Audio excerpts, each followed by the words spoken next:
नमस्कार दोस्तों, स्वागत है आपका हमारे B R insights YouTube channel में। विभिन्न प्रतियोगी परीक्षाओं में इतिहास विषय से संबंधित बहुत सारे प्रश्न पूछे जाते हैं, जिसमें ज़्यादातर मॉडर्न हिस्ट्री से संबंधित प्रश्न पूछे जाते हैं। तो सबसे पहले हम मॉडर्न हिस्ट्री का ही टॉपिक स्टडी करेंगे। उसमें जो पहला टॉपिक है वो है भारत में यूरोपीय कंपनियों का आगमन, अर्थात भारत हमारा देश ये किस प्रकार से उपनिवेश बन जाता है। जब भारत में यूरोपीय कंपनियां आती हैं, आपको मैप के माध्यम से मैं बताता हूं किस। तो आप देख सकते हैं जो ब्लैक सर्कल मैंने दिया है ये है यूरोप का कंटिनेंट, यानी कि यूरोप महाद्वीप। तो आप देख सकते हैं कि ये जो रेड लाइन है आपको दे रखी है मैंने, इस रास्ते से भारत में यूरोपीय कंपनियां आती है। तो सबसे पहले यूरोप में कंपनियों की स्थापना होती है और उसके बाद भारत में यूरोपीय कंपनियों का आगमन रहता है। फिर से हम टॉपिक पे चलते हैं। तो सबसे पहले आप देख सकते हैं कि यूरोप में किसी कंपनी की स्थापना होती है, उसके बाद उन कंपनियों का भारत में आगमन रहता है। तो सबसे पहले यूरोप में जो कंपनियों की स्थापना हुई, सबसे पहले पुर्तगाली कंपनी। इस कंपनी की स्थापना 1498 में पुर्तगाल में होती है। इसी प्रकार से ये कंपनी भारत कब आती है? ये कंपनी 1498 में ही भारत आती है। इसी प्रकार से आप देख सकते हैं कि जो ब्रिटिश कंपनी है उस कंपनी की स्थापना 1600 में की जाती है, ब्रिटेन में की जाती है, और भारत में इस कंपनी का जो आगमन रहता है वो 1608 रहता है, जब मुगल शासक जहांगीर के दरबार में कैप्टन हॉकिंस जो है आता है। इसी के साथ आप देख सकते हैं डच जो ईस्ट इंडिया कंपनी की स्थापना वो नीदरलैंड में की जाती है। 1602 में इसकी स्थापना होती है और भारत जो है डच 1605 में आते हैं। इसी प्रकार से आप देख सकते हैं जो डेनिश ईस्ट इंडिया कंपनी की स्थापना वो डेनमार्क में 1616 में हुई और भारत ये कंपनी 1620 में आती है। इसी प्रकार से देख सकते हैं आप फ्रांसीसी कंपनी की स्थापना 1664 में फ्रांस में हुई थी और यही कंपनी भारत में 1668 में आती है।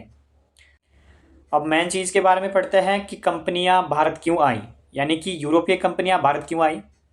देखिए, हम जो अध्याय में है, अध्याय में हर चीज़ का अध्ययन करना पड़ता है, फैक्ट तथा कंसेप्ट। फैक्ट और कंसेप्ट दोनों चीज़ को मिलाकर ही चैप्टर कंप्लीट होता है। और आज के जो कॉम्पिटिटिव एग्जाम में है वो दोनों टाइप से प्रश्न पूछे जा सकते हैं। स्टेटमेंट में आपको कंसेप्ट से ही पूछा जा सकता है कि ये निम्नलिखित में से कंपनियों के भारत आगमन के ये कारण थे। तो आप जो है अच्छे से डिटेल से पढ़े और आपके लिए ये लाभदायक ही होगा। तो कंपनियां भारत क्यों आई, तो इसके मैंने 5 रीजन बताए हैं। सबसे पहला रीजन क्या है? क्लाइमेटिक कंडीशन ऑफ यूरोप, यानी कि जो यूरोप है, यहाँ आप मैप के माध्यम से देख सकते हैं। यूरोप आपका जो है आप देख सकते हैं ये टेम्परेट जोन में आता है। मैंने जैसे पहले बताया है कि किसी भी ऐतिहासिक घटना के लिए वहाँ का भूगोल उत्तरदायी रहता है। यूरोप शीतोष्ण कटिबंध में आता है। ये इलाका बहुत ठंडा है, जिसके कारण यहाँ के लोग जो है इनको मसालों की ज़रूरत थी, और जो ये मांस रखते थे, मांस को सुरक्षित करने के लिए भी भारत से ये मसाले का व्यापार करना चाहते थे। तो यूरोप की जो क्लाइमेटिक कंडीशन थी वो शीत कटिबंध में ये रहते थे। दूसरा जो रीजन है वो है इंडस्ट्रियलाइजेशन, यानी कि यूरोप में 18वीं से 19वीं शताब्दी के मध्य यूरोप में औद्योगिकरण का दौर चला हुआ था। इंडस्ट्रियलाइजेशन क्या होता है? जब प्रत्येक वस्तु मशीनों से बनने लगी तो यूरोपीय कंपनियों को कच्चे माल की ज़रूरत पड़ी, तो वो भारत आए, या उन्होंने विश्व के अन्य क्षेत्रों में भी अपने उपनिवेश स्थापित किए। इन उपनिवेशों से यूरोपियों को या यूरोपीय कंपनियों को कच्चा माल प्राप्त होता था और मशीनों से तैयार माल के लिए ये बाजार के रूप में कार्य करते थे। इसी के साथ कंपनियों के भारत आगमन के जो तीसरा रीजन है वो है रेनेसां। रेनेसां का क्या अर्थ है? रेनेसां को हिंदी में पुनर्जागरण कहते हैं। पुनर्जागरण का मतलब क्या है? पुनर का मतलब पुनः जागना, यानी कि जब यूरोप में डार्क एज चला था, यूरोप में डार्क एज किसको कहा गया है? जब यूरोप में सारी चीज़ें धर्म को केंद्र में मानकर होती थी। प्रत्येक कार्य धर्म को केंद्र में मानकर किए जाते थे। उस समय धार्मिक अंधविश्वास और आडंबर जो है समस्त यूरोप में व्याप्त था। जब लोग इस डार्क एज से बाहर निकले, उन्होंने तर्क वितर्क के माध्यम से सोचना शुरू किया, वैज्ञानिक आविष्कार उन्होंने शुरू किए और उन्होंने अपने प्राचीन साहित्य को पढ़ा। उसको ही यूरोप में रेनेसां का नाम दिया है। इसके कारण यूरोपियों के दिमाग में न्यू थॉट जो है एमर्ज हुए, जिसके कारण उन्होंने भारत के विभिन्न क्षेत्रों में आने का प्रयास किया और उन्होंने भारत में जो व्यापारिक मार्ग खोजा, ये भी एक रेनेसां का ही परिणाम है। जो नेक्स्ट रीजन है कि कंपनियां भारत क्यों आई, वो है ट्रेड। वैसे मैंने ये डिस्कस किया है कि भारत में जो यूरोपीय कंपनियां आई, वो भारत के साथ व्यापार करना चाहती थी, भारत से कच्चा माल प्राप्त करना चाहती थी और तैयार माल को जो है भारत में बेचना चाहती थी। इसी के साथ जो फिफ्थ रीजन है वो है द स्पिरिट ऑफ इंपेरियलिज्म, यानी कि यूरोपीय कंपनियों में अपने साम्राज्य के विस्तार के लिए एक होड़ सी लगी हुई थी कि कौन सा देश कितना विस्तार कर सकता है, अपनी सीमा का कितना विस्तार कर सकता है। इसी कारण यूरोप की कंपनियां जो है विश्व के अनेक क्षेत्रों में उन्होंने अपने साम्राज्य की सीमा को बढ़ाने का प्रयास किया। और जो लास्ट इसका रीजन रहता है वो है रिलीजन, जो मैंने यहाँ नोट नहीं किया है, तो आप मेरे एक्सप्लेनेशन पर भी जरूर ध्यान देना।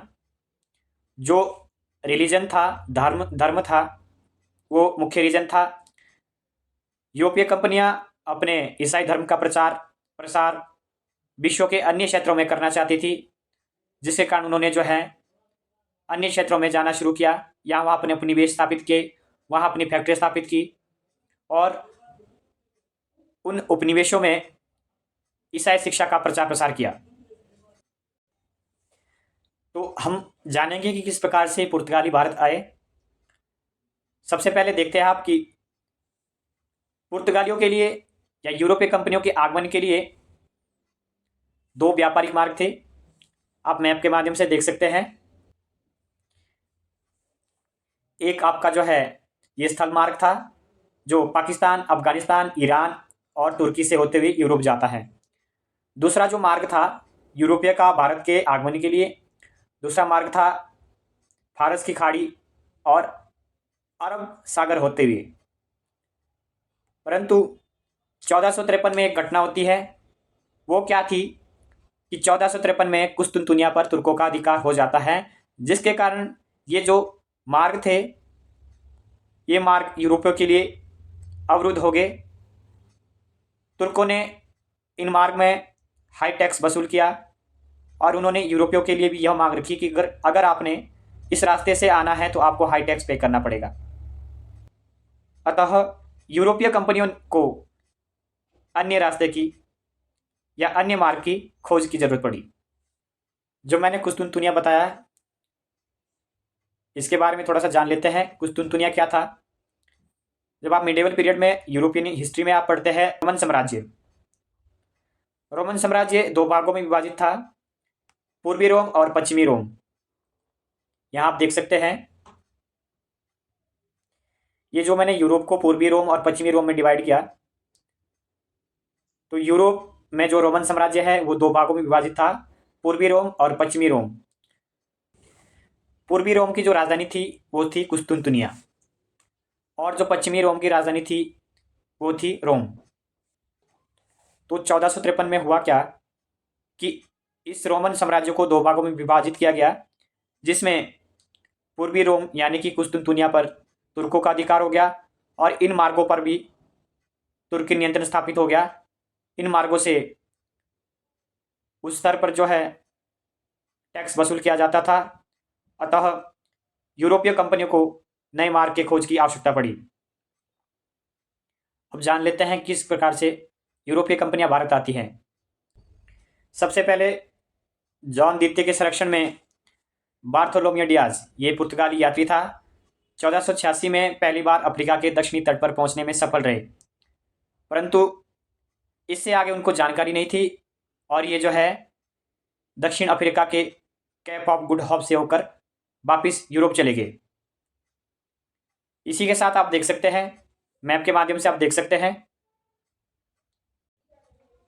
कैप ऑफ गुड होप, ये एरिया जो है कैप ऑफ गुड होप का है। यहाँ तक जो है बार्थोलोमेव डियाज आए 1486-87 में, और यहाँ से जो है वापिस वो कहाँ जाते हैं, वापिस यूरोप चले जाते हैं, क्योंकि उनको जो है आगे का रास्ता नहीं पता होता है। इसी के साथ 1492 में स्पेन से एक यात्री कोलंबस भारत आने की कोशिश करते हैं, परंतु वो समुद्री मार्ग में जो है भटक जाते हैं और वो अमेरिका चले जाते हैं, और वहाँ पे जो है अमेरिका में उन्होंने 1492 में अमेरिका की खोज की। इसी के साथ 1498 में वास्को डी गामा भारत आते हैं। वो किस प्रकार से भारत आते हैं उनके बारे में अध्ययन करते हैं। तो आपको पता है कि 1486 या 87 के आसपास जो है बार्थोलोमेव डियाज अफ्रीका के कैप ऑफ गुड होप तक आते हैं। उसके बाद वो वापिस चले जाते हैं और प्रिंस द हेनरी नेविगेटर उन्होंने कंपास की खोज की, जिसके कारण भारत आगमन का रास्ता जो है सुगम हो जाता है। वास्को डी गामा अफ्रीका के कैप ऑफ गुड होप तक पहुंचते हैं, जहां उनकी मुलाकात भारत के व्यापारी अब्दुल मनिक से होती है। अब्दुल मनिक की सहायता से वो 20 मई 1498 को भारत पहुंचते हैं, और भारत में वो मालाबार तट पर कालीकट में पहुंचते हैं, और वहां के शासक जैमोरिन द्वारा उनका शानदार स्वागत किया जाता है। पुर्तगाली कंपनी का नाम भारत में एस्तादो द इंडिया रखा गया। ये मोस्ट इंपॉर्टेंट प्रश्न है, इसको नोट करेंगे। प्रीवियस एग्जाम में ये प्रश्न पूछा गया था कि भारत में जो पुर्तगाली कंपनी का नाम है वो क्या था। तो भारत में पुर्तगाली कंपनी का नाम एस्तादो द इंडिया रखा गया। उसके बाद वास्को डी गामा यूरोप चले जाते हैं, और उनके बाद भारत में जो दूसरे पुर्तगाली यात्री आते हैं उनका नाम था पेड्रो अल्ब्रेज कैब्राल। वो जो है 1500 ईस्वी में भारत आए थे। इसी के साथ वास्को डी गामा दूसरी बार भारत आते हैं 1502 में, और अंतिम में जो है भारत में ये 1524 में आते हैं, और 1524 में इनकी मृत्यु भारत में होती है। अब आप देखते हैं कि पुर्तगालियों की पहली फैक्ट्री कब स्थापित हुई। मोस्ट इंपॉर्टेंट प्रश्न बनता है। 1503 में पुर्तगालियों की पहली कोठी स्थापित होती है। दुर्ग या कोठी का मतलब ये होता है जहां से वस्तुओं का आयात निर्यात किया जाता है। तो दोस्तों आज की वीडियो के लिए इतना ही। अगर आपको हमारी वीडियो पसंद आती है तो आप वीडियो को लाइक करें, शेयर करें, और हमारे चैनल को सब्सक्राइब करना ना भूलें। धन्यवाद।